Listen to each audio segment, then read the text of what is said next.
It's the Cathar Spud, which is the terrible story of everybody in Surreal Pool basically being heretics, because apparently we're all heretics now, and we've all embraced our inner heresy, and so that's what we should do. And it's presented on this day of Saint Astrid Vulpian, violators of somewhere or other. And in honor of it, we have bungee jumping Jesus up here. And the Cathar Spud will save us all. So basically, the Cathar Crusade, or exterminating anarchists, this is where it all starts off. So during the, I don't know, Dark Ages, it was about the 11th century, really. There were a bunch of people in and around France who were essentially Gnostics, anarchists, vegetarians, believed in the transmigration of souls, the equality of sexes, refused to have anything to do with clerical hierarchy, and had a form of assisted suicide, which we'll come back to later, called the Endurer. And they had a slogan: "You are a ghost in a meat-coated skeleton." These were the Cathars. They portrayed Jesus as being a good bloke, but not necessarily God, who did good things and was murdered by the Roman Empire for Roman Empire reasons. They were a bit vague on that sort of thing. Sorry. So the thing about the Cathars is they may not have existed. Not only may they have not existed, they may have been errant Buddhists. If you look at where they came from across the world, a lot of what they believed in relates to Hinduism, Buddhism, Manichaeism, and Gnostic dualism, but not the Western Apostolic Church, which is the church at Rome, or at the time, France, because the Pope in Rome had decided, I'll have a fight with the Pope in Byzantium, and the Pope in Byzantium said, not playing anymore, and so the Pope had another fight with another Pope in Ravenna and Paris and wherever else they could find a Pope. At this point, everybody's starting to become a Pope, something which will happen again later. The Cathars shared a lot of beliefs with Silk Route cultures. Now, the Silk Route stretched from China right across to Cornwall, and you can tell that Silk Route stretched all of this length of the planet because you find Cornwall tin in Chinese artifacts. And you can tell it's Cornwall tin because you can track different metals by the relative isotopes of different kinds of radioactive elements. It's science. So you've got to believe in it, because if you don't, bad things will happen and the world will collapse. If the world collapses, you're buggered. The Cathars were rootless cosmopolitans. They believed all sorts of things, like being nice to foreign people. Essentially, it's like refugees all over again. Now, Pope Innocent insisted the Cathars should reconcile to the papacy, that they should actually start believing in clerical hierarchies and all of that sort of thing. And they said no. So if you look where the Cathars spread, the arrows are sort of roughly the end of the Silk Route in Europe. And so you find the Cathars get to the other side of Constantinople, where they're called the Bogomils, or Bulgarians, or Buggers, which is where they had a reputation for non-reproductive sex. Over towards France, you find that they're called Valdens and Cathars, and it's all around Central Europe. So really, it's not really France or Germany at this point. It's just sort of this generic Holy Roman Empire thing. So you've got the Roman Emperor. He's buggered off with the collapse of Rome in late antiquity, around 160 AD. And what you're left with is the whole of Europe saying, well, I'll be the emperor now. And you have different cities like Cologne and Mainz and Strasbourg, where they have electors. So they're prince of the city who have a single vote towards who is going to be Holy Roman Empire. But the casting vote is the papal vote, because Pope Innocent III has been a smart cookie, and he has sprung it so that his vote is the only vote that actually counts. So we find the Cathars are over towards that part, the Holy Blood and the Holy Grail part of France. And because he's not that happy with the Cathars, he sends his envoy, Arnold Almrich, who's some monk, the abbot of Citeaux, over to France and says, "You go and talk them into coming back to the Roman Church." And he can't be bothered really, and so he says this: "Cadite eos novitum enim dominus qui sunt eos," which is basically, genocide is a good thing. Let's just kill them all. It literally translates as kill them all. God will know his own. Because if they're heretics, God is going to go, you're a heretic, you can go to hell, mate.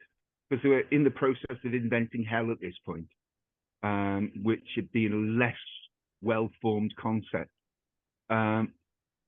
So the Pope gets all of the Cathars rounded up and assassinated.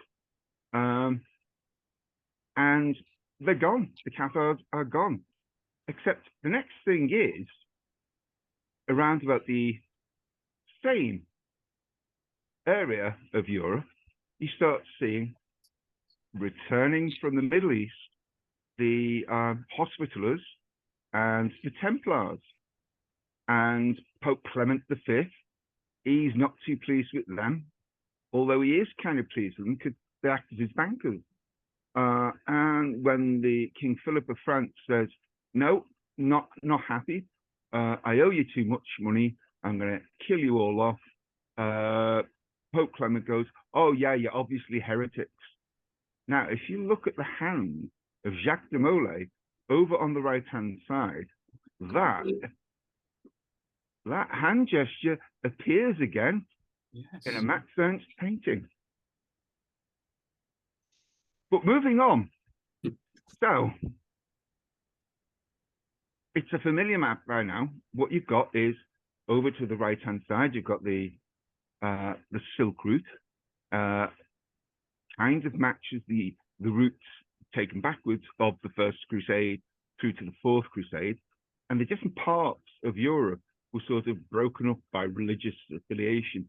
So over to the west was the Roman Catholicism, the Roman Christianity, and over to the east, the yellow part, is the Eastern Orthodoxy. But that also corresponds to where the Templars have property around Europe,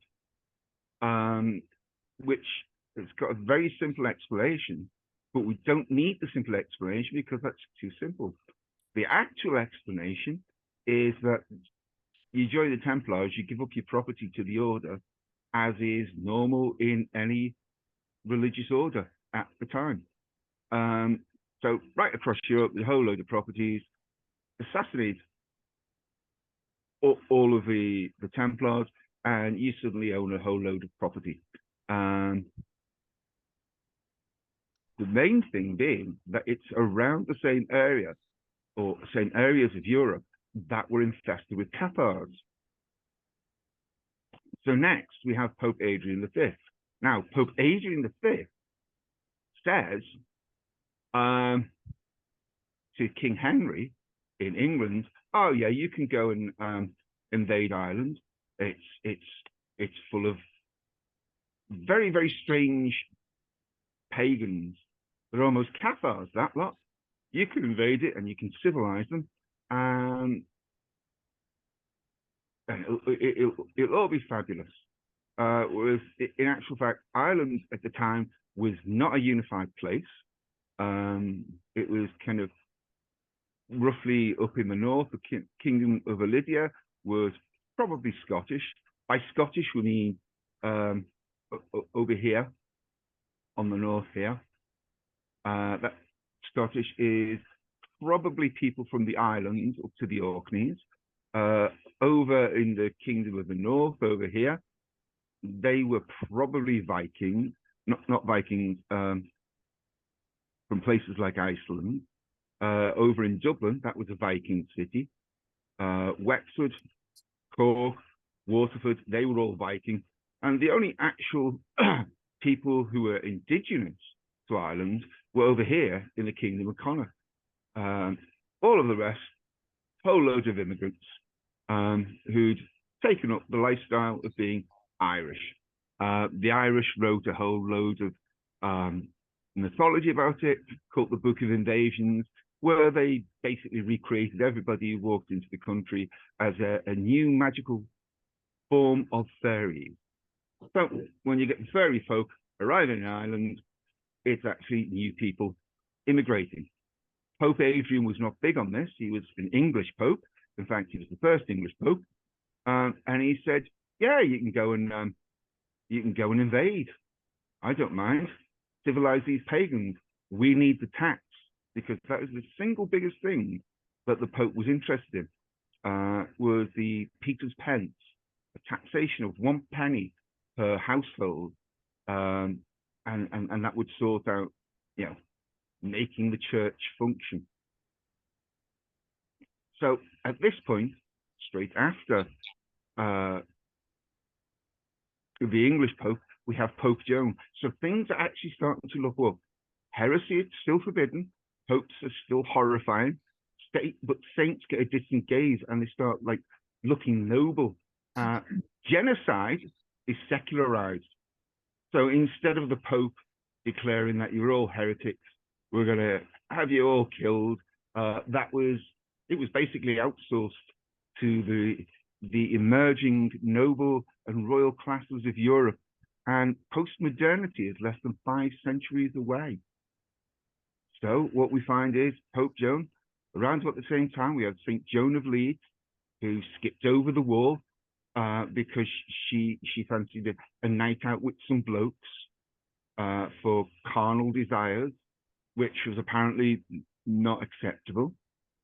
Over in Ireland, had she wanted to do that, that would have been perfectly fine, because, like the Cathars, the Irish thought, well, if you're going to be completely promiscuous, you can be, right up to the point whereby you embrace the fact that you're going to die and be reconciled to God.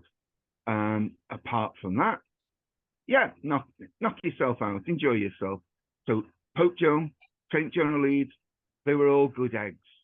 At this point, the potato arrives. The potato arrives from South America, and there's around about 3,000 varieties of potato around this time.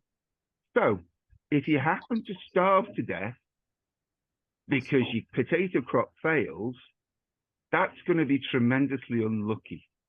The receipt for the first delivery of potatoes is 28th of November, 1567, from the Canary Islands to Antwerp, where they're declared to be poison because they're related to the deadly nightshade.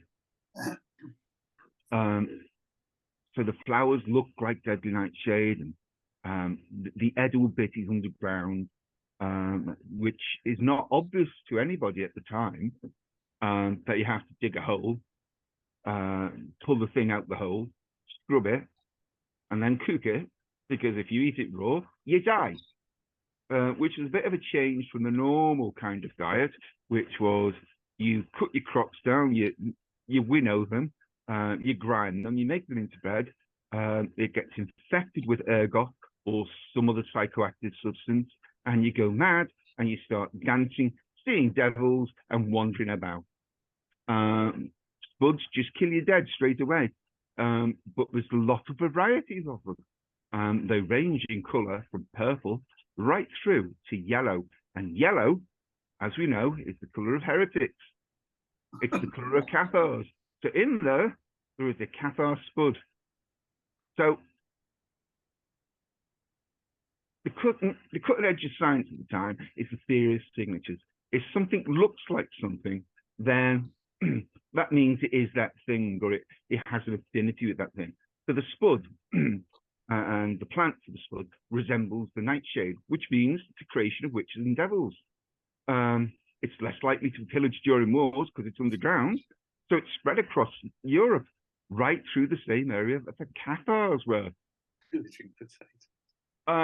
it's high in calories, so it helps spark a population boom, which is a really good thing because we just had the Black Death and everybody's died off. Not everybody, but a lot of poor people have died off, and we needed the poor people for the historically revolutionary role in the Industrial Revolution, which, accompanied by the Spud, drives populations up so that by 1848, the Spud becomes implicated in the springtime. The People's Revolutions right across Europe in 1848 were triggered off in part by the Spud crop failure. And in Ireland, the population, which had been going up, collapsed. It collapsed to about 1/3 of the population, which recovered by the 1980s. It actually only got to the same population through immigration in the 1990s.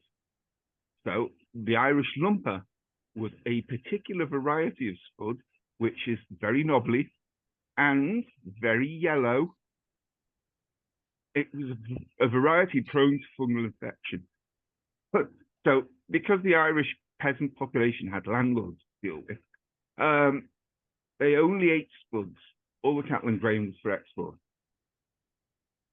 So in much the same way as the papal extermination of Cathars had a profound cultural impact earlier in the 11th, 12th, and 13th centuries, the Great Famine formed a powerful sentence in Irish consciousness. So you can get away with saying awful lot of things, providing you couch it in terms of it's about the spuds. An awful lot of early nationalist Irish politicians got away with things like, let's form a land league and we'll ensure spuds for the people, which is a very, very questionable kind of behavior.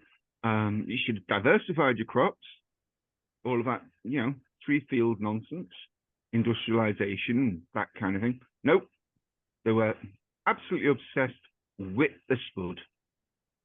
So, between 1857 and 1859, Jean-Francois Millet painted the prayer for the potato crop, which was for a Bostonian, Thomas Appleton, who was celebrating his Irish roots now that he was rich and not starving to death anymore. Appleton failed to collect. So Millet added a church steeple in the background and changed the name to the Angelus. And it took off. People seem to like this picture.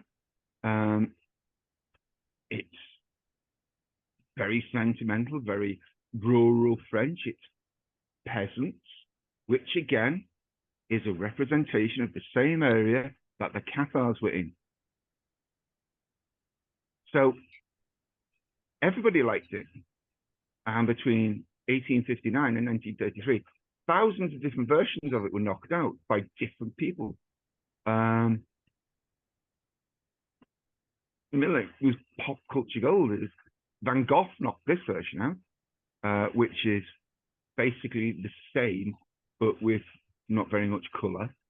And then there was a Jesuit school and the entire artistic output were versions of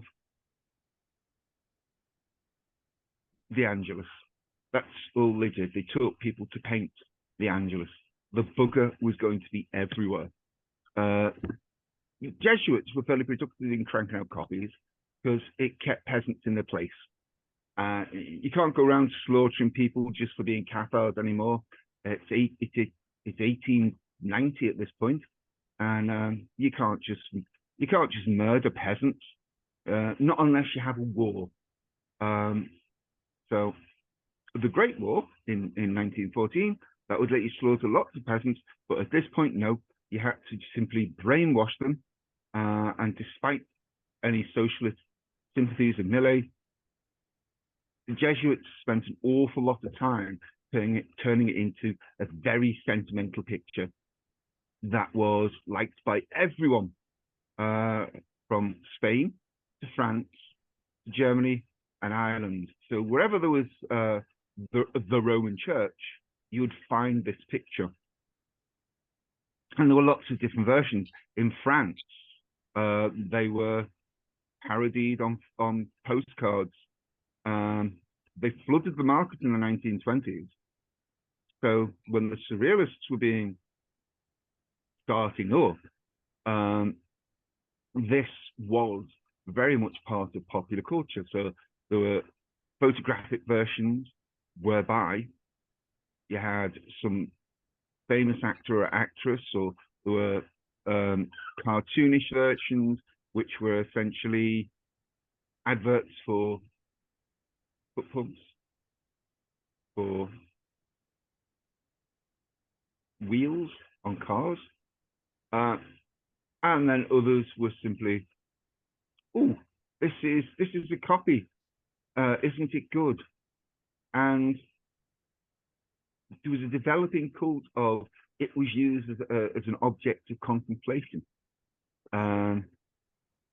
which was one of the things that George Bataille and Lacan were interested in when it comes to what it is surrealism.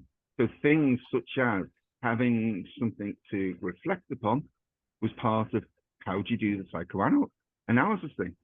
Then, of course, we have Vida Dollars, the world famous painter who invented the paranoid critical interpretation of the haunting image of the Angelus and Millet by reading Jacques Lacan's essay in the same magazine, Minotaur, issue 1, of The Problem of Style and Paranoid Forms of Experience. So, Vida Dollars, under the pseudonym of Salvador Dali, says, this is how to become paranoid critical. I read Jacques Lacan's admirable thesis of paranoid psychosis in its relationship to personality. I was perfectly aware of what force was mine. Gala had exercised me, but the deeper intuition of the quality of my genius has always been present in my mind and principally in my work. He's basically going to claim that he understands the Angelus better than anybody in the entire world. So he does. He says it's one of the few examples of the paranoid critical method. In Minotaur #1 in 1933, I've always been obsessed with the image of Millet's Angelus. Well, of course you were. You come from a Catholic country. It's plastered everywhere by bleeding Jesuits. So I discovered it in early childhood. No, you didn't discover it in early childhood. It was foisted onto you by bleeding Jesuits. It's to keep you in line, mate. And he looks at the solitary figures, wonder what bound them together. The Angelus through the years gradually became the most interesting, puzzling, and densest work of painting I know. So at this point, despite Minotaur being a surrealist magazine, Vida Dollars is off on a tangent, sort of doing the work of whatever popes are denying what's going on in Europe. So Darley insists that the picture concealed the funeral seal, and nagged about it for years and years and years. By 1963, the original was x-rayed by the Louvre, and they did actually find that at the bottom, by the feet of the woman, there appears to be what looks like a little coffin. It could be a coffin, and it's been overpainted with a basket of spuds to make it more sellable. The X-ray doesn't convince everyone, but it certainly convinces Salvador Dali, who whips out his long-gloss essay from 1933, which was in Minotaur, all about how the Angelus is an exemplar of the paranoid critical method. This paranoid critical genius had sensed the main point. No interpretation could account for the truth of the spell of the Angelus. It's all there. He understands it immediately without anybody having to explain it. And that's that.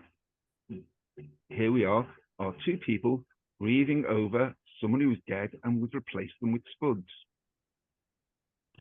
And then, rather than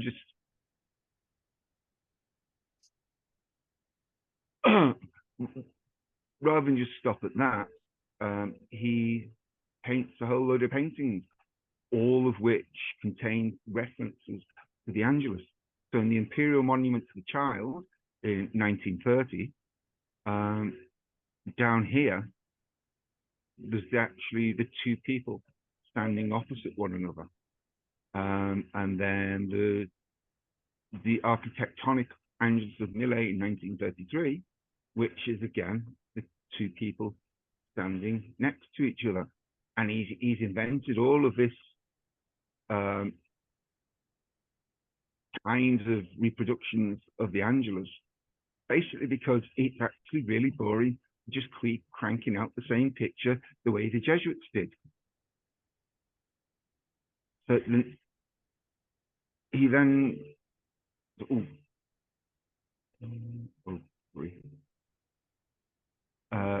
he produces the architectonic Angelus in Millet in 1933, which is again the same two figures staring down at the same bit of ground, and he's just obsessed with it. So the best thing to do is to actually ask an artificial intelligence what you should have for the picture, and sure enough, it comes up with two figures and another figure in the middle, and also a bird with three wings, because artificial intelligences are not actually that bright. So we provide this, which is the image of Millet's Angelus, as depicted by Salvador Dali, and this is what it came up with. Interestingly, both the woman holding the baby on the left and the other woman are not exactly pure white people. This is the re-emergence of the Cathars. Yes.